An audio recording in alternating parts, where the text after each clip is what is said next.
2시간 전에 마감한 트레이더가 생생하게 전하는 글로벌 마켓 리뷰 델타 원입니다.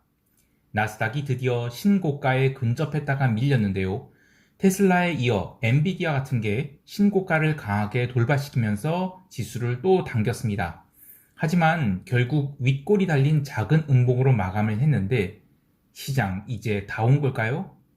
속도 조절은 있을지언정 시장이 바로 부러지지 않는다라고 생각하는데요. 그 이유에 대해서 이야기를 해보고자 합니다. 자, 먼저 아시아 세션 갈게요. 코스피 시장은 갭 상승 이후 아주 자연스러운 조정을 거치고 상승으로 전환했습니다. 처음 399포인트에 근접했을 때 일시적으로 콜옵션 환매가 나온 듯 했으나 얼마 나오지 않고 오후 1시 10분까지 아주 지겨운 양매도 장세가 진행되었죠. 그러나 장중 변동성 하락은 잔존일 대비 옵션이 뼈밖에 안 남았다고 생각된 것인지 생각보다 변동성이 빠지지 않았어요. 시장이 밀리지도 않고 오르지도 못하는 상황에서 오후에 지수가 상승을 하자 오히려 콜옵션 롤링업이 나오면서 변동성이 증가하기 시작했고요. 오후 2시 30분부터 15분 동안 선물을 1포인트 정도 추가 상승해서 400포인트를 일시적으로 넘기자 콜옵션 변동성이 급등하면서 전체 옵션 변동성이 살아나 버렸습니다. 그나마 그 이후에 다시 내려가긴 했지만 어쨌든 이틀 만에 390.30포인트에서 400.05포인트까지 선물을 10포인트를 스트레이트로 당긴 거나 마찬가지라서 콜옵션 매도자들이 견디기가 힘들었죠. 좀 더 긴 그림으로 보면 10월 15일부터 시장은 이미 선물 매도 미결제 약정이 빠져나갔어요. 그래서 21일까지 이 395포인트를 중심으로 시세가 타협을 했는데 21일 이후로 롱으로 보는 쪽과 숏으로 보는 쪽이 다시 충돌을 시작했고 그런 가운데 옵션 변동성은 계속 빠져서 어제 같은 경우에는 더 이상 풋매도하기가 부담스러울 정도라는 이야기를 했었죠. 오후장에 지수가 오를 때 풋옵션 가격은 변동성 증가로 얼마 빠지지 않았어요. 델타만큼만 빠졌습니다. 이렇게 되면 내일부터는 일시적인 풋옵션 시세가 얼마든지 나올 수 있게 돼요. 그래서 저는 어제 오후부터는 이거 더 이상 풋매도를 먹으려면 안 되겠다. 방향성을 먹으려면 스프레드만 먹어야지 풋매도는 철수를 하자라는 얘기를 했었던 거고요. 물론 전체 방향은 여전히 롱 방향이라고 생각을 해요. 하지만 상승장에서도 중간 조정은 얼마든지 나올 수 있죠. 이런 중간 조정으로 시장이 꺾였다고 생각하면 안 되는데 이번 옵션 월물이 특징이 지금 한 방향으로 시세를 주지 않고 계속 프리미엄을 빼는 장이라 롱을 바라본다 하더라도 스프레드를 걸고 밀고 가는 것이 좋습니다. 자, 시장이 꺾이는 신호는 미결제 약정 증가를 동반한 선물 매도가 여러 차례 쌓이는 게 나와줘야 되는데 아직까지 그런 신호는 전혀 나오고 있지 않아요. 다만 우리 시장이 자체 상승 동력을 갖고 올라온 것이 아닌 거래량 없이 갭으로 올라온지라 그 부분에 대해서는 어느 정도 정리가 필요할 것 같은데요. 마침 해외 시장이 변동성 단기 바닥을 치고 올라왔기 때문에 우리 시장도 장중에 한해서는 풋 매수가 유효할 수 있는 상황이 되었다고 봅니다. 다만 이제 언제 풋 매수를 해야 되는 거니까 이거는 저는 참 그래요. 여전히 저는 눌림식 풋 매수라고 보지 적극적인 풋 매수 막 쫓아가서 이건 좀 아닌 것 같아요. 그러니까 소극적으로 대응해야 된다고 보는데 그 이유는 여전히 주된 추세가 상방이고요. 풋 매수는 변동성을 살리기 위한 일시적인 시세로 보기 때문에 풋옵션 매수는 당일에 한해서 하자 이렇게 생각을 합니다. 시장 이야기 좀 더 하면 어제 외국인들이 의외로 선물 매도를 많이 했어요. 갭 상승이 나왔는데도 열심히 선물 매도했고 오후 1시 이후로 시장이 더 이상 빠지지 않자 어쩔 수 없이 선물 매도를 일시적으로 치웁니다. 그렇게 해서 3천억 넘게 선물 매도했던 걸 싹 걷어 올리죠. 옵션 시장에서는 내가격인 390콜과 392 콜옵션 롤링업이 있었는데 이것도 전부 다 오후에 나온 건데 어제까지만 해도 박스 상단을 돌파하기 어렵다는 생각이 있었지만 이제는 시장이 위쪽으로 돌아왔다는 그런 인정을 좀 해줬다라는 생각이 듭니다. 근데 이제 외국인들은 그렇게 숏커버링을 하고 나서 2시 40분부터 다시 선물 매도를 쌓기 시작을 해요.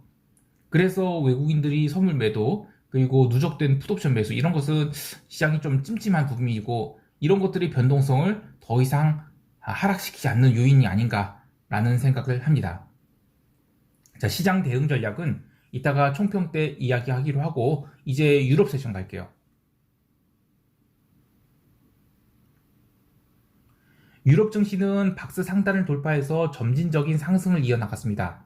초반에는 이 닥스 지수를 포함해서 주요 지수들이 1% 넘게 상승했는데 이후로 상승 탄력을 잃기는 했지만 변동성이 살아나지는 않았습니다. 특히 미국 세션 들어와서 미국 증시 변동성이 살아남에도 불구하고 유럽은 상승을 유지했다는 것이 특징인데요. 하지만 통화시장과 채권시장은 목요일이 그 ECB를 앞두고 계속 불안을 보였어요. 이번 ECB에서 기대되는 것은 글로벌 테이퍼링 혹은 금리 인상 반열에 동참할 것인가 이건데 여러 차례 테이퍼링 압력이 있었음에도 불구하고 ECB 주된 방침은 그거는 미국이고 우리는 우리 길 간다. 계속 돈 풀 테니까 걱정하지 마라 이거죠. 그리고 그걸 더 이상 받아들일 수 없었던 분데스방크의 그 바이트만 총재가 외견상으로는 그냥 사임이긴 하지만 언론이 추측으로는 야 이거 들어서 못 봐주겠다. 난 책임 안 질래. 라고 그만뒀다라는 얘기가 있어요. 그래서 이 최근에 유럽 국채가 단기물 금리는 계속 오르는데 장기물 금리는 막 내려가고 올라가고 뭐 이런 엄청난 공방전을 벌이고 있죠. 이렇게 좌충우돌 에너지가 쌓이게 되면 ECB 당일에 큰 시세가 날 수 있다고 봐요. 저는 통화시장보다 채권시장에 큰 시세가 날 것 같은데 물론 방향성은 아직 모르겠어요. 기본 방향은 채권 숏이지만 또 유럽 세션에서 채권이 크게 밀리게 되면 정작 미국 세션에서는 미국채만큼은 이 시장 개입이 들어와서 받칠 수 있거든요. 이제 아무튼 시장은 이번 목요일에 그 잔치를 향해서 진군하고 있다라고 보고 있습니다. 통화시장은 어제 이어서 유로화 매도가 계속 나오면서 유럽 세션 마감 후에는 1.16선을 깨는 그런 스탑로스가 나오기도 했어요. 다행히 스탑로스 이후에는 아랫꼬리를 달고 올라오긴 했습니다만 이것 또한 ECB를 앞둔 숨고르기 정도로 보고 있습니다. 또 ECB 이후에는 유로화 옵션 만기가 있죠. 그래서 아직까지는 위아래가 계속 열려 있다라고 봐요. 어제 주로 눌린 통화는 유로화 엔화였고 원자재 통화는 나름 계속 버텼습니다. 그래서 저는 아직까지는 시장을 부정적으로 볼 필요가 없다라는 생각을 합니다. 통화 시장에서 하나 더 챙겨볼 것은 내일 있을 그 브라질 중앙은행의 금리 결정인데 왜 저 멀리 지구 반대편에 있는 나라의 금리를 신경 써야 하냐면 그저께 영상에서도 이야기했듯이 우리나라는 어쨌든 투자 관점에서는 신흥국에 속해 있어요. 그리고 신흥국 내에 두 못난이 이 터키와 브라질이 신흥국이라는 바스켓 전체의 다리를 딱 잡고 점프를 못하게 계속 막고 있어요. 이번에 브라질이 그 금리를 150bp 올리냐 200bp 올리냐 넣고 싸우고 있는데 지난번에 터키는 그 에르도안 완전 개또라이가 200bp를 까면서 난리가 나버렸죠. 물론 금리를 올린다는 것은 굉장히 고통스러운 선택입니다. 브라질 입장에서도 참 고통스러울 텐데 이런 게 신흥국이 고통이에요. 어쩔 수 없습니다. 물론 남미 국가들이 디폴트를 아주 아무렇지도 않게 결정하는 우리 입장에서는 도저히 이해가 안 가는 짓을 잘 저지르기 때문에 금리가 지금 현재 6%거든요. 그런데 150bp 올리면 7.5%를 찍겠죠. 이 과거에 이 브라질 국채 한국에 팔아봤던 이 투자은행 새끼들 그놈 새끼들 생각하면 또 승질이 나버리네요. 아무튼 이 신흥국 상황이 좀 안정되어야 우리 시장도 추가 상승을 할 수 있다고 봐요. 그런데 이 금리가 올라야 안정이 되는 것이 그 브라질이 만약에 또 금리 동결해버리거나 아니면 금리 인하하거나 저는 인하까지는 생각 안 해요. 근데 150bp가 지금 컨센서스인데 200bp 올리면 저는 오히려 시장이 좀 안정을 찾을 것 같아요. 그리고 그것은 또 이제 ECB에도 압력을 주겠죠. 자, 다시 시황으로 돌아가서 어제 커머디티 시장에서는 두 가지 황당한 일이 있었어요. 바로 천연가스가 유럽 세션 내내 하락해서 미국 세션 시작할 때 마이너스 6%로 출발을 합니다. 그런데 미국 세션 내내 그걸 전부 다 당겨요. 그래서 마이너스 2%대까지 당긴 거. 근데 반면 기름은 또 부지런히 끌어올려서 고가권에서 마감해졌거든요.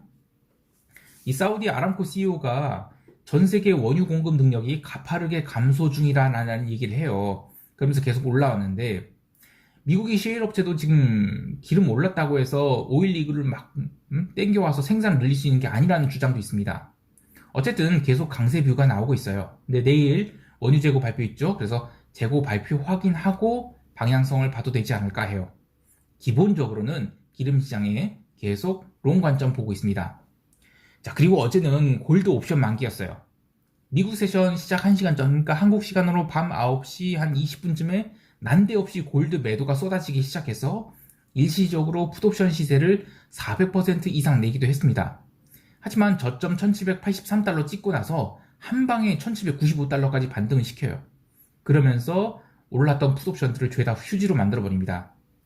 저는 이 골드에 대해서 계속 롱마인드를 갖고 있기 때문에 12월물 풋옵션 1780을 매도하는 기회를 삼았는데 22 이후에 방향성을 보고 나서 저는 장기로 골드 롱을 잡는 생각을 하고 있어요. 자, 이제 미국 세션 갈게요.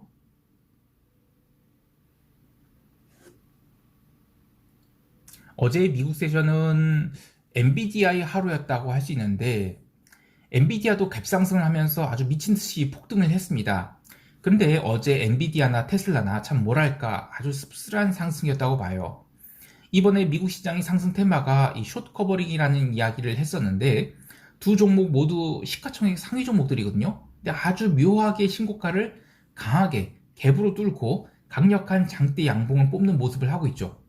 이러한 상승을 만들어낸 주체가 누굴까 하면 콜옵션 매수자들이에요.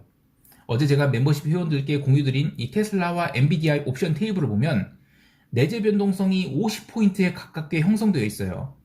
2거래일 연속 급락을 보인 인텔의 내재 변동성은 그래봤자 26포인트인데 테슬라나 엔비디아나 그 누군가가 콜옵션을 아주 미친듯이 저질렀다는 얘기예요.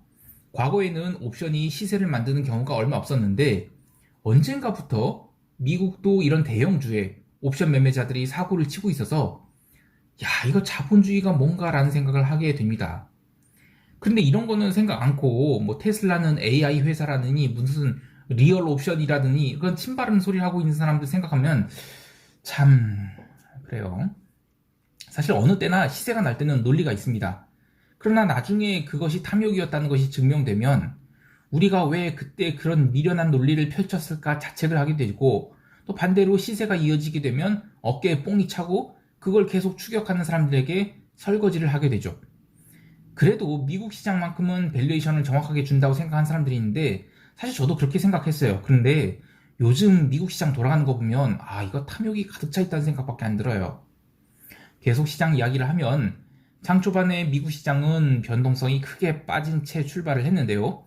장 초반에 지수가 계속 상승함에도 불구하고 변동성도 따라서 오르기 시작을 했어요. 벌써 시장이 미스가 나기 시작한 거죠. 테슬라가 또 폭등을 함에도 불구하고 엔비디아도 폭등을 하니까 나스닥이 1% 넘게 달리기 시작했는데요. 사실 시장이 건전한 상승을 하는 것이라면 새벽 2시까지는 줄창 매수가 들어와야 돼요. 그런데 이 테슬라나 엔비디아의 옵션 모니터 보니까 이건 완전 미쳤더라고요. 시장이 변동성으로 올라가고 있어서 이런 건 지속될 수가 없어요. 그래서 저는 어제 15,700포인트 전고점 꼭 넘겨서 청산할 필요가 없겠다는 생각했고 15,690포인트에 그동안 끌고 오던 나스닥 매수를 모두 청산을 했습니다. 그리고 나서 시장은 테슬라를 급락시키면서 계단식으로 하락을 했고 결국 윗골이 달린 음봉으로 마감했는데요. 외견상으로 보면 모두 옵션 내재 변동성이 미쳐있기 때문에 바로 내려가는 것보다는 고가권에서 움직이면서 변동성을 뺄 가능성이 더 큽니다. 그러니까 지금 이들이 시장을 앞으로는 버티게 할 재료라는 것이죠. 역설적인 그런 이야기를 하는 이유는 지금 옵션 그 커브가 연속 월물 모두 다 빵빵하게 붙어 있어요. 그러니까 이런 종목들이 하락을 하려면 옵션이 가라앉아야 제대로 된 하락을 할 수 있습니다. 그래서 저는 이들 종목들이 앞으로도 시장을 바칠 거다라는 얘기를 합니다. 그런데 이제 나스닥 전고점을 돌파시키지 못한 채 하락이 나왔죠. 근데 이런 건 좀 부정적이에요. 그래서 저는 시간이 걸려서 전고점에 갔다가 내려오게 되면 이제는 시장이 진짜 하락을 할 수 있다라고 봐요. 그래서 그 고비를 다음 달 첫째 주나 둘째 주가 고비라고 보고 그때 이후로 시장이 내려가게 되면 저는 나스닥 다시 14,000포인트대 또는 그 이하로 내려갈 수 있다고 봐요. 이번엔 나스닥 매수를 끌고 와서 약 1000포인트 정도 이익을 챙길 수 있었는데 바로 숏으로 돌리진 않았습니다. 그 이유는 이익 실현을 하는 것과 신규로 숏을 바라보는 것은 관점이 다르기 때문인데요. 또 이익을 챙기고 한 템포 쉬는 것도 좋은 선택이기 때문입니다. 어쨌든 이제 시장은 대형주 둘이 옵션 변동성이 시장을 흔들어 놓았다라고 어제 시장은 이 대형주 둘이 옵션 변동성이 시장을 흔들어 놨다라고 할 수 있겠어요. 또 하나 이야기하고 싶은 것은 페이스북이랑 인텔인데 하락률이 뭐 3% 넘게 나왔다 이런 게 중요한 게 아니라 이번에 열심히 두 종목들 숏커버링이 나왔거든요. 그런데 그 상승을 죄다 아래로 깠다는 것이 중요합니다. 그러니까 이제 숏 커버링 장세도 어느 정도 마무리되어 가고 있는 게 아닌가라는 생각이 들어요. 이틀 사이에 미국 시장의 전체 흐름은 개별 종목은 슬슬 밀리고 주요 종목들로만 시장을 압축시켜서 당겼죠. 이거는 시장의 질이 좋은 게 아닙니다. 근데 이런 것들도 시장이 다 왔다는 그런 증거가 되겠습니다. 다만 전체 지수 변동성은 어제 올라올 만큼만 딱 올라오고 나서는 다시 밀렸어요. 변동성 선물은 19포인트 되지만 변동성 지수는 여전히 15.98포인트. 선물이 여전히 고평가 상태예요. 그래서 이런 것들이 해소되기까지는 시간이 더 필요하다고 봅니다. 그러니까 시장이 바로 꺾일 거라는 아니라는 것이죠. 한참 고가권에서 흔들기를 더 하고 나서 시장이 하락으로 전환될지 여부를 결정할 거라고 봅니다. 그래서 11월 첫째 주나 둘째 주가 그때가 하락이 어떤 타이밍이지 지금은 여전히 하락 아니라고 봅니다. 자, 이제 시장 총평하면서 대응 전략 이야기해 볼게요.